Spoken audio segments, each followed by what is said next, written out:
Okay dear students, Rajesh అనే అతను business start చేశాడు. రాజేష్ అనే అతను ఓకే. సో రాజేష్ అనే అతను మనకు బిజినెస్ ఎంటైటీ కాన్సెప్ట్ ఉంది. వ్యాపారం ప్రత్యేక అస్తిత్వం అనే భావన ఉంటుంది. సో దాని ప్రకారం రాజేష్ బిజినెస్ వేరు, రాజేష్ వేరు, రాజేష్ బిజినెస్ వేరు, రాజేష్ వేరు. కాబట్టి డియర్ స్టూడెంట్స్, రాజేష్ తను ఇస్తున్న డబ్బులు ఏవైతే ఉన్నాయో 60,000 ఇవి సంస్థలేకి వస్తున్నట్టు. కాబట్టి వచ్చేది డబ్బులు కాబట్టి ఆస్తి అవుతుంది. వచ్చేదాన్ని మనం డెబిట్ చేస్తాం.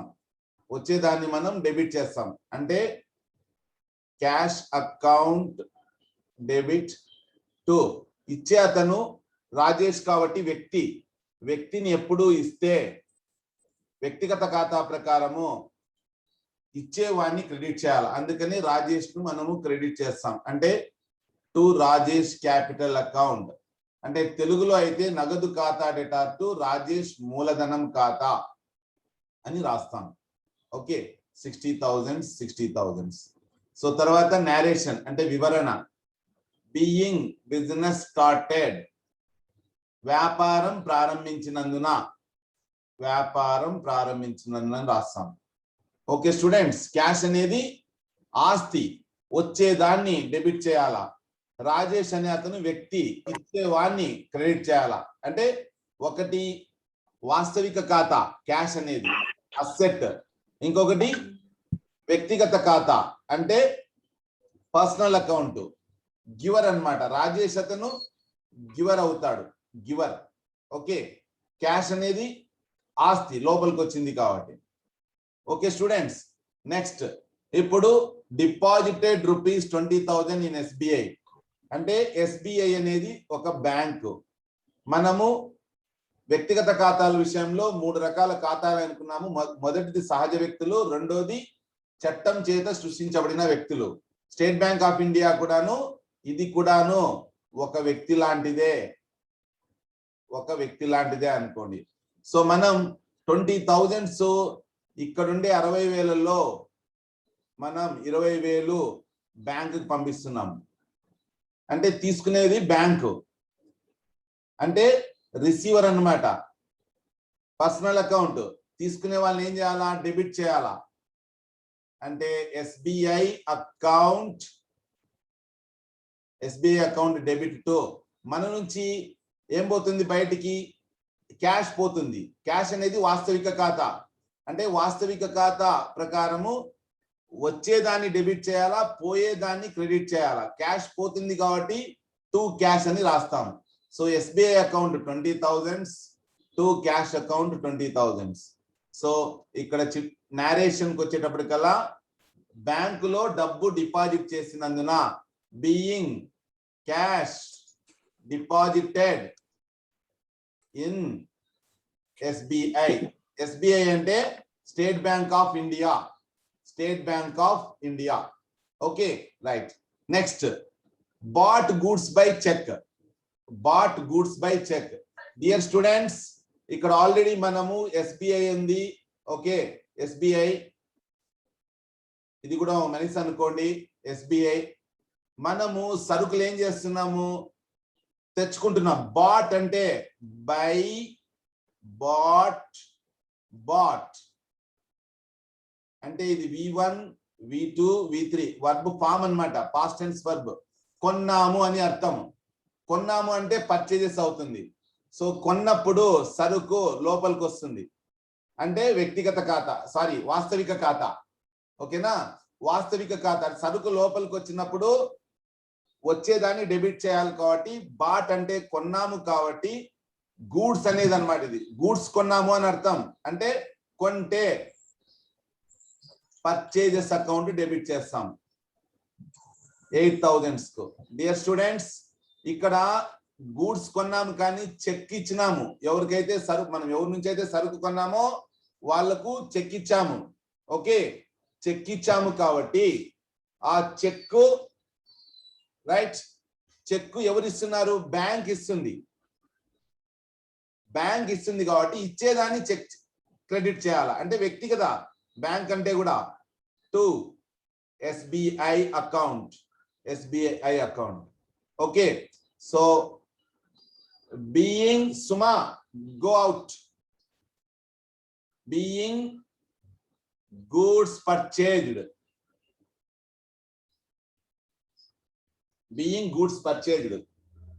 okay right next bought machinery అంటే ఒక యంత్రం మనము సంస్థలోకి కొన్నాం అంటే మెషినరీ అనేది యంత్రం అనేది ఆస్తి లోపలికి వస్తే వచ్చేదాన్ని డెబిట్ చేయాలా లోపలికి వస్తుంది బాట్ మెషినరీ అంటే ఖచ్చితంగా 10,000 మనము బయటికి పంపించింటాము ఎందుకంటే యంత్రం రావాలి అంటే క్యాష్ బయటికి పోవాలి ఇది మెషిన్ ఇది క్యాష్ ఆరో మార్కులు అబ్జర్వ్ చేయండి క్యాష్ అంటే రియల్ అకౌంట్ మెషినరీ అన్న రియల్ అకౌంటే ఒకటి వస్తుంది వచ్చేదాన్ని డెబిట్ చేయాలా ఒకటి పోతుంది క్యాష్ పోతుంది పోయేదాన్ని క్రెడిట్ చేయాలా సో 4-1 మెషినరీ అకౌంట్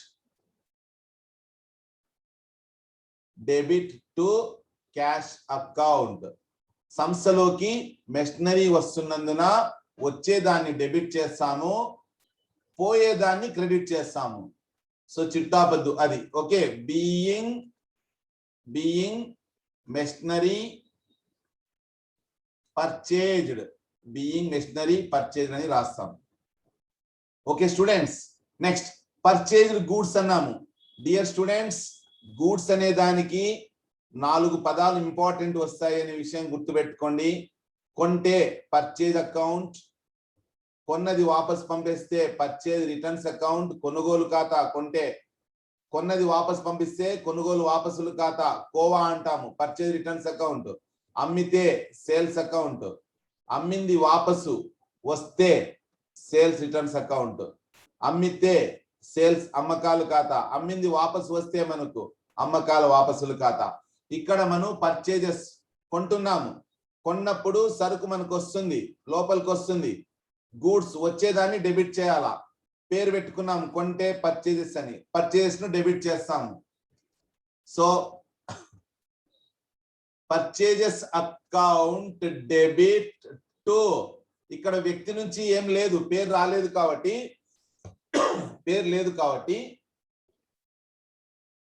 ఏం చేయాలి మనం ఖచ్చితంగా నగదు బయటికి పోయి ఉంటుంది అనుకోవాలా అంటే మనం నగదు ఇస్తేనే సరుకు లోపలికి వస్తుంది అంటే క్యాష్ బయటికి పోతుంది ఇది రియల్ అకౌంటే సరుకు లోపలికి వస్తుంది ఇది రియల్ అకౌంటే అంటే ఒకటి వస్తుంది వచ్చేదాన్ని కొన్నాం కాబట్టి పర్చేస్ అకౌంట్ డెబిట్ అని రాస్తాము 2 క్యాష్ బయటికి పోతుంది 2 క్యాష్ అకౌంట్ 3000 ఓకే సో ఈ రకంగా బీయింగ్ గూడ్స్ పర్చేజ్ అని నేరేషన్ రాస్తాము అంటే తెలుగులో సరుకు కొన్నందున అని నేరేషన్ రాయొచ్చు okay students next purchase goods with Krishna ఇప్పుడు మనిషి వచ్చినాడు కే అన్నమాట ఇతను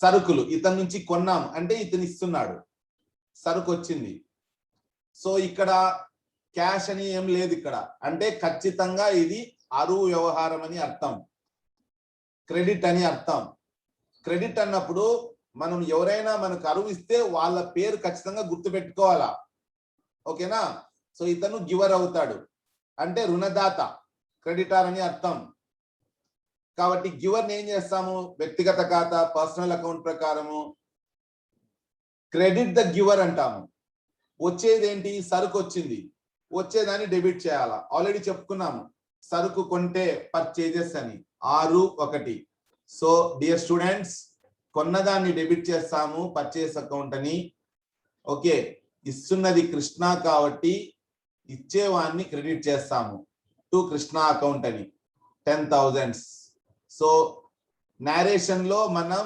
సింపుల్ గా being goods purchased on credit అని రాసుకోవచ్చు okay students next sold goods అంటుంది sold goods dear students already సరుకు ఉంటాయి మనతో దాదాపు మనం 2-3 ట్రాన్సాక్షన్ ద్వారా సరుకు కొన్నాం ఇదేం చేస్తున్నాము, సోల్డ్ అమ్ముతున్నాము. అమ్మితే ఏమవుతుంది, బయటికి పోతుంది గూడ్స్. ఓకేనా, పోయేదాన్ని క్రెడిట్ చేయాలా. ఏ రూపంలో పోతుంది అంటే అమ్మకాల రూపంలో పోతుంది. అది బానే ఉంది. పోనీ వ్యక్తులకు అమ్ముతున్నట్టు ఏమన్నా పేర్లు ఉన్నాయా, లేదు. లేదు అంటే ఖచ్చితంగా అది క్యాష్ ట్రాన్సాక్షన్ అని అర్థం. అంటే తెలుగులో నగదు వ్యవహారము అంటాం. ఓకేనా, నగదు వ్యవహారము. సో ఖచ్చితంగా మనకు డబ్బు వస్తుంటుంది, అంటే క్యాష్ వస్తుంది. సో రెండు రియల్ అకౌంట్సే. వచ్చేదాన్ని డెబిట్ చేస్తాం. సరుకు అమ్మినప్పుడు మనకు నగదు వస్తుంది కాబట్టి క్యాష్ అకౌంట్ డెబిట్ చేస్తాం స్టూడెంట్స్. 2, సరుకు బయటికి పోతుంది కాబట్టి అమ్మకాల రూపంలో, కాబట్టి సేల్స్ అకౌంట్ అని అంటాము. సో టోటల్ గా 25,000. నేరేషన్ కి వచ్చేటప్పటికల్లా బీయింగ్ గుడ్స్ సోల్డ్, సరుకు అమ్మినందున అని రాస్తాం. Okay students, right. ఇప్పుడు గీత, సోల్డ్ గూడ్స్ టు గీత. గీతాకు 15,000 సరుకు అమ్మిరి. సో ఇక్కడ గీత వస్తుంది, జడ పెడదాం మనం. ఓకేనా, right, Geetha. So sold goods to Geetha అంటే ఇక్కడ సరుకు ఉంటుంది, మనతో కొన్నాం కదా, కొన్నప్పుడు ఇట్లా స్టాక్ పెట్టుకుంటాం. ఆ కొన్న దాన్ని దాంట్లో నుంచే మనము గీతాకు పంపిస్తున్నాం, అంటే సేల్స్ పోతుంది. స్టూడెంట్స్, సరే మరి ఏమన్నా ఇచ్చినట్టుగా ఉందా గీత, లేదు. కాబట్టి ఇక్కడ ఈమె రిసీవర్ అన్నమాట. స్టూడెంట్స్, వ్యక్తిగత ఖాతాలు పర్సనల్ అకౌంట్స్ ప్రకారము డెబిట్ ద రిసీవర్, తీసుకున్న వాళ్ళని డెబిట్ చేయాలా. ఎందుకంటే ఇది క్రెడిట్ ట్రాన్సాక్షన్. ఎలా కనుక్కుంటావు సార్ మీరు అని అన్నావు అనుకో, అది ఎలా కనుక్కుంటావు అంటే సోల్డ్ గూడ్స్ టు గీత అన్నాం కానీ అక్కడ క్యాష్ అని లేదు, ఏం లేదు. ఖచ్చితంగా క్రెడిట్ ట్రాన్సాక్షన్ అని అర్థం, అంటే అరువు వ్యవహారం అని అర్థం డియర్ స్టూడెంట్స్. కాబట్టి అందుకనే గీతాను గుర్తు పెట్టుకోవాలా, ఎందుకంటే ఆమె మనకు బాకీ ఉంది. రిసీవర్ కాబట్టి డెటార్ అవుతుంది. ఓకే, డెటార్ అంటే రుణాన్ని గ్రహించిన వ్యక్తి గీత కాబట్టి గీతా అకౌంట్ డెబిట్ అని రాసి మన నుంచి ఏం పోయింది, సరుకు బయటికి పోతుంది అమ్మకాల రూపంలో. అందుకనే టు సేల్స్ అకౌంట్ అని రాస్తాం dear students. So 15,000. Okay, so ఇక్కడ ఎంట్రీ నేరేషన్ ఏం రాస్తామంటే being goods sold on credit, ఇది transaction. Okay students, I hope you are understanding. 8 అయిపోయినాయి, ఇంకా 8 ఉన్నాయి. Okay, so next goods returned to Krishna. Dear students, purchase goods with Krishna అని అన్నాము, బాగా అబ్జర్వ్ చేయండి ఇక్కడ. ఓకేనా, ఇప్పుడు దాంట్లో కొంచెం సరుకు బాలేకపోతే ఎనికిచ్చినాము, అంటే ఇక్కడ ఉండే సరుకులో కొంచెం సరుకు బయటికి పోతుంది, నాసి రకం కావచ్చు. అంటే ఎవరు తీసుకుంటున్నారు ఇక్కడ, కృష్ణ కే తీసుకుంటున్నాడు, అంటే కృష్ణ తీసుకుంటున్నాడు. తీసుకునేవాడిని మనము రిసీవర్ అంటాం డియర్ స్టూడెంట్స్, రిసీవర్ అని అంటాము తీసుకునేవాడిని. కాబట్టి తీసుకునేవాడిని ఖచ్చితంగా డెబిట్ చేయాలా. ఎవరు, కృష్ణ తీసుకున్నాడు, Krishna account debit. Dear students, ఇంతకుముందు ట్రాన్సాక్షన్ అబ్జర్వ్ చేయండి. కృష్ణ ఏం చేస్తున్నాడు, ఇచ్చినాడు కాబట్టి టు కృష్ణ అని క్రెడిట్ చేసినాము. కానీ ఇక్కడ సరుకు తీసుకుంటున్నాడు కృష్ణ, అందుకనే కృష్ణను డెబిట్ చేస్తున్నాము. 1000 రూపాయలతో. సరే, మనము అతన్ని డెబిట్ చేసినప్పుడు మన నుంచి ఏం పోతుంది అంటే సరుకు పోతుంది. డియర్ స్టూడెంట్స్, కృష్ణతో కొన్నదే ఎనికి పంపిస్తున్నాము, అంటే కోవా, అంటే కొనుగోలు వాపసులు, అంటే టు పర్చేజ్ రిటర్న్స్ అని పేరు మీదుగా మనం క్రెడిట్ చేస్తాం dear students. So being goods returned, మనము సరుకు వాపసు పంపినందున అని నేరేషన్ రాస్తాం. Okay students, next goods returned by Geetha. Geetha పంపిన సరుకు ఇక్కడ వెనక్కి అని అనుకోవచ్చు మీరు. ఎందుకు, గీత పంపింది. ఓకే స్టూడెంట్స్, ఈమె జీ అంటే గీత, జీ ఫర్ గీత. ఓకేనా? ఏం చేసింది? రిటర్న్డ్ బై గీత. ఆమె వెనక్కి పంపింది. వెనక్కి పంపింది అంటే మనకు ఏమొస్తున్నాయి? సరుకు వస్తున్నాయి. సరుకు వస్తున్నాయి. ఎవరు ఇచ్చిండేది? గీత అంటే గివర్ అవుతుంది, గివర్. ఓకేనా? కాబట్టి 10-1 కొంచెం సరుకు బాగలేకపోతే మనకు వెనక్కి ఇచ్చింది ఆమె. ఓకేనా? ఇచ్చింది అంటే అంతకు ముందు ఏం చేసినాము అనేది మీకు తెలియాలి. ఒకసారి మనం గీతాన్ని చూద్దాం. Sold goods to Geeta. Dear students బాగా అబ్జర్వ్ చేయండి. ఆమె అమ్మినప్పుడు ఆమె ఇచ్చింది కాబట్టి, ఓకేనా, సోల్డ్ గూడ్స్ టు గీత. ఓకేనా? ఆమెకు అమ్మినప్పుడు మనం ఆమెకి ఇచ్చాము కాబట్టి, ఆమె తీసుకోయింది కాబట్టి గీతాను డెబిట్ చేసినాము. మన నుంచి సరుకు పోయింది కాబట్టి పోయేదాన్ని క్రెడిట్ చేయాలి కాబట్టి సేల్స్ క్రెడిట్ చేసినాము. ఇప్పుడు ఏం జరిగింది? దాంట్లో కొంచెం సరుకు బాగాలేకపోతే మనకు వెనక్కిచ్చింది అంటే ఆమె గివర్ అయింది. మనకు సరుకు వస్తుంది అంటే అమ్మిన సరుకు మనకు వెనక్కి వస్తుంది కాబట్టి ఆవా అవుతుంది. అంటే వచ్చేదాన్ని ఏం చేయాలంటే సేల్స్ రిటర్న్ వస్తుంది కాబట్టి సరుకు అమ్మకాల వాపసుల పేరు మీదుగా దాన్ని మనము డెబిట్ చేయాలా? సేల్స్ రిటర్న్స్ అకౌంట్ డెబిట్ చేయాల్సి ఉంటుంది. Okay, sales returns account debit చేయాల్సి ఉంటుంది. వంశీ రంగనాయకులు మ్యూట్ చేసుకోండి దయచేసి. Thank you. So sales returns account debit చేయాలి. తర్వాత ఇస్తున్నది ఎవరు? మనకు గీత కాబట్టి గీత ఇచ్చే వాళ్ళను వ్యక్తిగత ఖాతా ప్రకారము ఇచ్చేవాడిని క్రెడిట్ చేయాలి కాబట్టి గీత ఖాతాను మనము క్రెడిట్ చేస్తాం. Okay, so being for sales returns అని రాస్తాం. ఓకే, నెక్స్ట్ 11వ transaction cash withdrawn by Rajesh. Cash withdrawn by Rajesh. Okay, cash withdrawn by Rajesh అంటే ఏమి? రాజేష్ సరుకు ఏం చేస్తున్నాడు? రాజేష్ సరుకు తీసుకుంటున్నాడు. ఓకేనా? సో ఇక్కడ రాజేష్ అని అతను గుర్తుపెట్టుకోండి, ఓనర్. Is a owner. ఇక్కడుండే సరుకు తీసుకుంటున్నాడు. ఇక్కడుండే సరుకు దేన్ని తీసుకుంటున్నాడు? అతనే మనకు రుణగ్రస్తుడు కాదు లేదా రుణదాత కాదు, ఓనర్. ఓనర్ ఎందుకు తీసుకుంటాడు? ఎనికి సొంతానికి వాడుకునే తీసుకుంటున్నాడు అని అర్థం భావించాలి మనం. ఓకేనా? కాబట్టి క్యాష్ విత్డ్రాన్, సారీ క్యాష్ ఇక్కడ సరుకు కాదు కదా, క్యాష్ విత్డ్రాన్ బై రాజేష్. ఓకేనా? సో క్యాష్ తీసుకుంటున్నాడు. ఓకే, క్యాష్ తీసుకుంటున్నాడు కాబట్టి క్యాష్ బయటికి పోతుంది.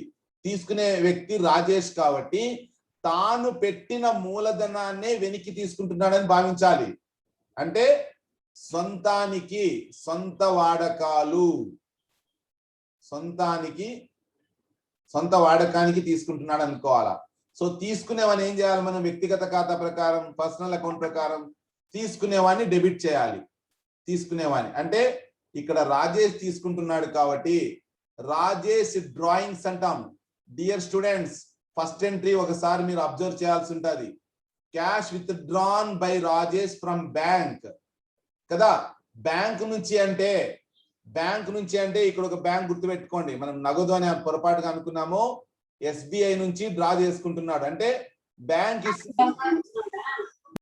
ఇస్తుంది కాబట్టి ఇచ్చేది బ్యాంకు కాబట్టి మనం బ్యాంకు ఖాతాను క్రెడిట్ చేయాలా. డియర్ స్టూడెంట్స్, ఇక్కడ రెండు కూడా వ్యక్తిగత ఖాతాలే. స్టూడెంట్స్, రాజేష్ తీసుకుంటున్నాడు. స్టేట్ బ్యాంక్ ఆఫ్ ఇండియాలో మన డబ్బు ఉంది. ఎప్పుడు బాగా అబ్జర్వ్ చేయండి. ఇక్కడ మనకు రాజేష్ 60,000 సంస్థకి ఇచ్చినప్పుడు క్యాష్ వచ్చినట్టుగాను రాజేష్ ఇచ్చినట్టుగా రాసుకున్నాం. ఆ 60,000లో 20,000 మనం బ్యాంక్ లో వేసినాము. అది అతను వాడుకుంటున్నాడు. ఓకేనా? ఇక్కడ రాజేష్ ఇచ్చినప్పుడు రాజేష్ క్యాపిటల్ మనము క్రెడిట్ చేసినాము. ఇప్పుడు రాజేష్ తీసుకుంటున్నాడు, బ్యాంకు ఇస్తుంది. ఇచ్చే వాళ్ళని ఏం చేయాలి? క్రెడిట్ చేయాలి. అంటే ఎస్బీఐను క్రెడిట్ చేయాలి, ఇస్తుంది కాబట్టి గివర్ అన్నమాట. రాజేష్ ఓనరు తీసుకుంటున్నాడు, రిసీవర్ అవుతాడు. ఓకేనా? రాజేష్ ఏమో రిసీవర్, బ్యాంక్ ఏమో గివర్, ఇచ్చేది. తీసుకునే వాడిని డెబిట్ చేయాలి కాబట్టి రాజేష్ డ్రాయింగ్స్ అకౌంట్ డెబిట్ అని 1000 రూపాయలు, స్టేట్ బ్యాంక్ ఆఫ్ ఇండియా ఇస్తుంది కాబట్టి టు SBI అకౌంట్ అని మనము 1000 రూపాయలు రాస్తాం. అంటే ఇది సొంతానికి వాడుకుంటున్నాడు కాబట్టి being cash withdrawn by Rajesh from SBI సొంత వాడుకాలు. ఓకేనా? being cash withdrawn from SBI. Okay students, I hope you have understood that. Right, next, cash withdrawn from bank. Dear students, మరి ఇంకొకసారి బ్యాంక్ వచ్చింది. ఇక్కడ రాజేష్ లేడు స్టూడెంట్స్. ఆల్రెడీ మనం 20,000 deposit చేసినాం దాంట్లో బ్యాంకులో. ఓకేనా? ఇది మన ఆఫీసు అవసరాల కోసం మనము నగదు బ్యాంకు నుంచి తెచ్చుకుంటున్నాము. అంటే 5,000 సంస్థలోకి వస్తుంది. అంటే నగదు వస్తుంది, SBI ఇస్తుంది, గివర్ ఇచ్చేవాడిని క్రెడిట్ చేయాలా? వచ్చేది నగదు కాబట్టి, ఆస్తి కాబట్టి రియల్ అకౌంట్ ప్రకారము వచ్చేదాన్ని డెబిట్ చేయాలి. 12(1). అంటే డియర్ స్టూడెంట్స్, క్యాష్ వస్తుంది కాబట్టి బ్యాంకు నుంచి వచ్చేదాన్ని డెబిట్ చేయాలి. సరే, ఎవరిస్తున్నారు? ఇంత ముందు ట్రాన్సాక్షన్ లో లాగా SBI ఇస్తుంది కాబట్టి ఇచ్చే వాళ్ళను క్రెడిట్ చేయాలా? పర్సనల్ అకౌంట్ లో గివర్ కాబట్టి. Okay, so being cash withdrawn for office use, కార్యాలయ అవసరాల కోసం బ్యాంకు నుంచి డబ్బు డ్రా చేస్తున్నామని భావించాలా my dear students. And next we are on to very important. We are on to Geetha. Dear students, గీతాతో మనకు ఏం జరిగింది ఫస్ట్ బాగా అబ్జర్వ్ చేయండి. గీతాతో ఒకసారి 15,000 సరుకు మనం అమ్మినాము. ఓకేనా? గీతా నుంచి 1000 రూపాయలు మళ్ళీ ఎన్నికి వచ్చింది, మనకు 1000 రూపాయల సరుకు వచ్చింది. ఓకేనా? ఇప్పుడు ఆమెతో మనము ఖాతా సెటిల్ చేసుకుంటున్నాము. అంటే ఆమెకి 15,000 గీత గుర్తుపెట్టుకోండి. ఓకేనా? 15,000 సరుకు అమ్మినాము. 15,000లో కొంచెం సరుకు బాలేకపోతే ఆమె ఎనికిచ్చింది. అంటే 14,000 ఇవ్వాలా. 14,000లో మనకు ఆమె 13,000 ఇస్తుంది డియర్ స్టూడెంట్స్. అంటే 1000 రూపాయలు మనకు లాస్, నష్టం. డియర్ స్టూడెంట్స్, మనకు ఎవరు ఇస్తున్నారు? గీత ఇస్తుంది. అంటే మనకు క్యాష్ వస్తుంది 13,000. ఇది క్యాష్ స్టూడెంట్స్, ఇది లాస్ స్టూడెంట్స్. ఓకేనా? క్యాష్ అంటే సెటిల్ చేసుకున్నామంటే ఆమె మనకు డబ్బు ఇచ్చేస్తుంది. 13,000 అమ్మా చాలు, అదే 13,000 ఇవ్వండి అని అన్నాము, ఇస్తుంది. మనకు 14,000 ఇవ్వాలా. 1000 రూపాయలు మనము త్యాగం చేసినాము, అది మనకు నష్టం అవుతుంది స్టూడెంట్స్. కాబట్టి వచ్చేది క్యాష్ 13,000 కాబట్టి క్యాష్ అకౌంట్ డెబిట్ 13,000. సార్ ఇక్కడ ఏమి చెప్పలేదు కదా సార్ అంటే, అకౌంట్ సెటిల్ చేసుకోవడం అంటే ఏంటి అర్థం? ఆమె మనకి ఇస్తుంది అని అర్థం అది. ఓకేనా? Cash account debit. తర్వాత డిస్కౌంట్ అనుకోవాలి మనం ఇచ్చిందని, అంటే మనము అనుమతించిన డిస్కౌంట్ అని అర్థం. అంటే ఇచ్చిన డిస్కౌంట్ అలౌడ్, అంటే డిస్కౌంట్ అలౌడ్ అకౌంట్ డెబిట్. ఈ డబ్బు 14,000 సంబంధించింది. ఎవరు ఇస్తున్నారు? ఇచ్చే వాళ్ళ ఖాతాను క్రెడిట్ చేయాలా. గీత ఇస్తుంది, గివర్ కాబట్టి ఇచ్చే వాళ్ళని క్రెడిట్ చేయాలా 14,000తో. సో సింపుల్ గా బీయింగ్ అకౌంట్ సెటిల్డ్ విత్ గీత అని రాసుకుంటాం డియర్ స్టూడెంట్స్. ఇది 13వ ట్రాన్సాక్షన్. ఇక 3 ట్రాన్సాక్షన్స్ ఉన్నాయి. నాకు తెలిసి ఈ విత్ ఇన్ ద టైమ్ లోనే మనం కంప్లీట్ చేస్తామని భావిస్తున్నాను. డియర్ స్టూడెంట్స్, ఇది ఇంకా చాలా ఇంట్రెస్టింగ్ గా ఉంది, బాగా అబ్జర్వ్ చేయండి. Goods purchase for cash from Suman. Dear students, Suman నుంచి మనము సరుకు కొంటున్నాము. డియర్ స్టూడెంట్స్ బాగా అబ్జర్వ్ చేయండి. మనం ఏమి ఇవ్వకపోతేనే అతని పేరు గుర్తు పెట్టుకోవాలి. క్యాష్ అంటున్నాము అంటే క్యాష్ ట్రాన్సాక్షన్. మనము సుమన్కి ఏం చేస్తున్నాము? డబ్బిస్తున్నాం, రూపీస్ డబ్బిస్తున్నాం. అంటే మన అక్కడి నుంచి ఏమొస్తుంది? సరుకు వస్తుంది. ఏం చేసినాం? సరుకును కొన్నాం. కొన్నదాన్ని అప్పుడు సరుకు వచ్చేది కాబట్టి పర్చేజ్ అకౌంట్ డెబిట్ అని రాయాలా, పర్చేజెస్ అకౌంట్ డెబిట్ అని రాయాలి. ఎంత? 2000. డియర్ స్టూడెంట్స్, సరుకు కొన్నప్పుడు మనం ఏం చేస్తున్నాము? క్యాష్ బయటికి పోతుంది, క్యాష్ బయటికి పోతుంది, పోయేదాన్ని క్రెడిట్ చేయాలా? సార్ మరి సుమన్ ఉన్నాడు కదా, సుమన్ ని రాయాలి కదా సార్ అంటే, no need of Suman, because ఇది నగదు వ్యవహారము. మనం ఎవరితో అయినా నగదు ఇచ్చి ఏదైనా వస్తువు కొంటే అతని పేరు మనం గుర్తు పెట్టుకోవాల్సిన అవసరం లేదు డియర్ స్టూడెంట్స్. కాబట్టి purchases account debit to cash account. కాబట్టి ఇది నగదు వ్యవహారమే. సుమన్ రాడు. మనల్ని కన్ఫ్యూజ్ చేయడానికి ఒక్కొక్కసారి అట్లా ఇచ్చేకి అవకాశం ఉంటుంది. డియర్ స్టూడెంట్స్, మరొక కన్ఫ్యూజింగ్ ట్రాన్సాక్షన్. ఓకేనా? కిరణ్ ఉన్నాడు, గుర్తుపెట్టుకోండి. ఇంకోటి మనం చెక్ ఇస్తున్నాము అంటే ఎస్బిఐ అనుకోవాలి మనం ఇక్కడ. Dear students, goods sold to Kiran. ఇక్కడుండే సరుకు మనము కిరణ్ కమ్మినాము. అతను ఏం చేస్తున్నాడు? చెక్ ఇస్తున్నాడు. చెక్ కమింగ్ అన్నమాట. Cheque coming. గూడ్స్ అంటే సేల్స్ అనుకోవాలి, ఇది బయటికి పోతున్నాయి కాబట్టి. సరే, అతను చెక్ ఇస్తే ఆ చెక్ ఎవరికి ఇస్తాం మనము? ఆ చెక్ మన నుంచి మళ్ళీ తిరిగి బ్యాంకుకు పోతుంది, కలెక్షన్ పంపిస్తాము.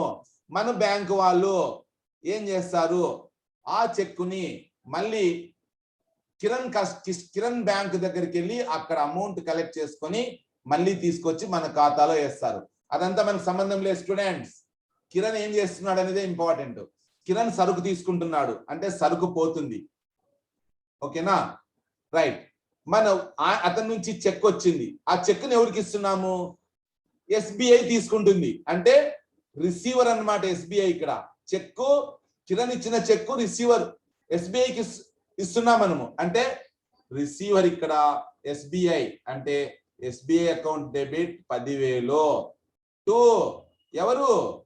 టు ఏం పోయింది మన నుంచి? గూడ్స్ సోల్డ్, సరుకు బయటికి పోయింది స్టూడెంట్స్. కాబట్టి టు సేల్స్ అకౌంట్ 10,000.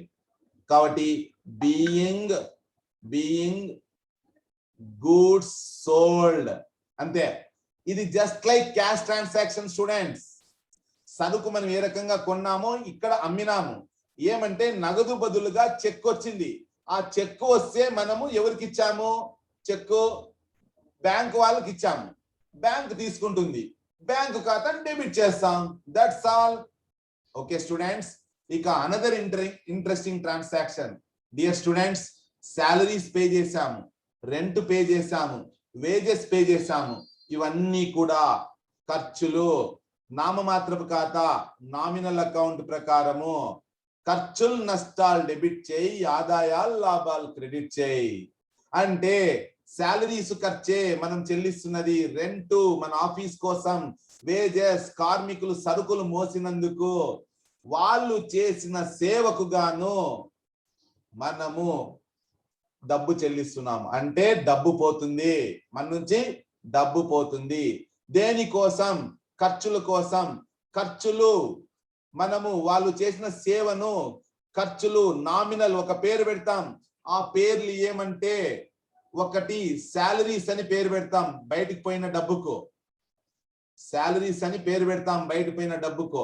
ఇంకొకటి మనం ఒక ఆఫీసు అద్దెకు తీసుకున్నందుకు ఆ అద్దె ఇచ్చిన సేవకు గాను ప్రతిఫలంగా మనము డబ్బు ఇస్తున్నాము. ఆ రెంట్ అని ఆ డబ్బుకు పేరు పెడతాము. అంటే నామమాత్రపు ఖాతా అని అర్థం. నామము, నేమ్ అని గుర్తుపెట్టుకోండి. తర్వాత కొంతమంది కార్మికులు మన సరుకులు మోసుకొని వచ్చి మన దగ్గరికి ఇచ్చినారు. ఆ సేవకు గాను ఇంకొక పేరు పెడతాము. ఆ సేవకు ఇచ్చిన డబ్బుకు గాను ఇంకొక పేరు పెడతాము, వేతనాలు అని. ఓకేనా? ఈ రకంగా సాలరీస్ ఖర్చులు నష్టాలు డెబిట్ చేయి, సాలరీస్ డెబిట్ చేయి, రెంట్ డెబిట్ చేయి, తర్వాత వేజెస్ డెబిట్ చేయి. టోటల్ గా బయటికి సాలరీస్ రూపంలో, రెంట్ రూపంలో, వేజెస్ రూపంలో 2,000, 4,000 టోటల్ 8,000 బయటికి పోతుంది. అంటే టు క్యాష్ 8,000. కాబట్టి being expenses paid, being expenses paid అని రాస్తాం. ఓకేనా స్టూడెంట్స్? అఫీజా మ్యూట్ చేసుకోక గారు. బీయింగ్ ఎక్స్పెన్సెస్ పెయిడ్ అని రాస్తాం. ఓకే స్టూడెంట్స్, ఆల్మోస్ట్ మనము నిన్న 28 ట్రాన్సాక్షన్స్ చేశాము. అందుకనే టైం సరిపోలేదు, అందుకనే తగ్గించి చేశాను. డియర్ స్టూడెంట్స్, వీటిని రేపు లెడ్జర్ లోకి ఎట్లా ఎక్కించాలనేది రేపు చూద్దాం. ఓకేనా? ఇప్పుడు ఏదైనా డౌట్స్ ఉంటే అడగొచ్చు, లేకపోతే మ్యూట్ లోనే ఉండండి. Okay, so this is the entries. I hope you have understood well. Okay, so ఏమైనా డౌట్స్ ఉంటే అడగొచ్చు dear students. Sir sir last లో రాసినారు కదండి సార్ ఎంట్రీ, ఇది ఈ 3 సెపరేట్ గా కూడా రాసుకోవచ్చా సార్? రాసుకోవచ్చు బంగారు, అట్లా కూడా రాసుకోవచ్చు తల్లి. అంటే ఎట్లా రాసుకోవచ్చు? అప్పుడు salaries account debit to cash account, rent account debit to cash account, wages account debit to cash account అని కూడా రాయొచ్చు. దాని వలన 2 స్పేస్లు అంటే స్పేస్ మనకు వేస్ట్ అవుతుంది. అట్లా కాకుండా ఇట్లా కూడా రాసుకోవచ్చు. Okay sir, thank you sir. Okay, ఇంకా ఎవరైనా బంగారు? You are most welcome. Doubts చాలా ఇంపార్టెంట్. ఒకసారి మీకు అన్ని ఒకసారి 4 minutes టైం ఉంది. ఓకేనా? ఎక్కడైనా అర్థం కాకపోతే అడగాల్సిందిగా కోరుచున్నాను. సో ఒకవేళ లేదు అంటే I will end the class. ఎందుకంటే రికార్డింగ్ అంటే ఓకే, నో ప్రాబ్లం, నేను రికార్డింగ్ స్టాప్ చేస్తాను. we can discuss up to, okay, stop recording.